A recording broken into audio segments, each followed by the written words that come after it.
Mon ami, aujourd'hui je vais te parler du burn-out.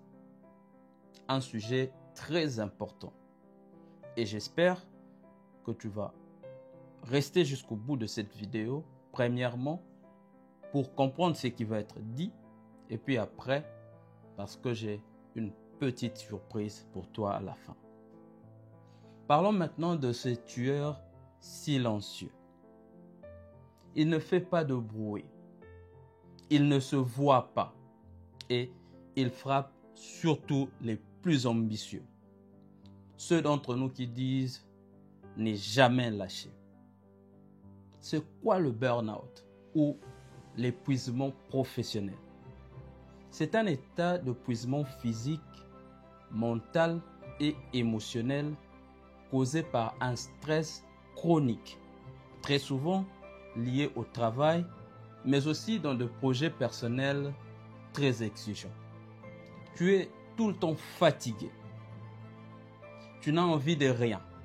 Même les choses que tu aimais te paraissent lourdes. Est-ce que c'est juste un coup de mou ou tu es en train de brûler de l'intérieur? Le burn-out n'est pas une faiblesse, c'est une alarme. Une alarme qui te fait signe que ton corps, ton mental sont surchargés. Le plus dur, c'est que personne ne te le dit. Parce que à l'extérieur, tu donnes l'impression d'être bien.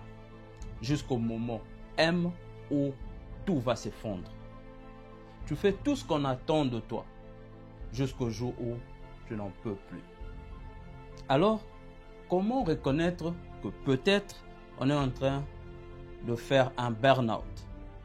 Je vais citer quelques signes et si tu te retrouves dans ces signes, ne les ignore pas. Essaie de t'examiner profondément. Quand tu dors, mais que tu te réveilles encore plus fatigué, cela peut être dû à un burn-out. Tu perds l'envie. Même le projet qui t'est motivé t'ennuie. Ce peut être un signe du burn-out. Tu deviens irritable. Tout t'agace. Même les personnes que tu aimes. Ce peut être un signe du burn-out. Tu t'isoles. Tu refuses de répondre au téléphone, aux messages. Tu n'as plus d'énergie. Sans raison valable, c'est peut-être un signe du burn-out. Et enfin, tu fais tout sauf prendre soin de soi. C'est peut-être un signe du burn-out. Ne confondons pas le burn-out à un manque de motivation. Le burn-out, c'est avoir beaucoup trop de pression pendant un moment prolongé sans repos. Tu veux réussir, tu veux être à la hauteur, tu veux prouver, mais à force de chercher à tout bien faire, tu t'oublies toi. On vit malheureusement dans une société qui glorifie les gens qui travaillent jusqu'à 2 heures du matin. Les gens qui carburent sans se reposer. Malheureusement, à la longue, c'est une technique d'autodestruction.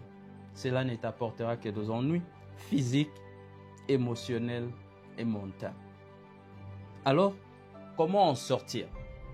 Voici 3 techniques, 3 choses à faire pour sortir du burn-out. Premièrement, c'est de ralentir. Pour les personnes motivées à l'accomplissement, ralentir, ce n'est pas facile, mais ralentissez.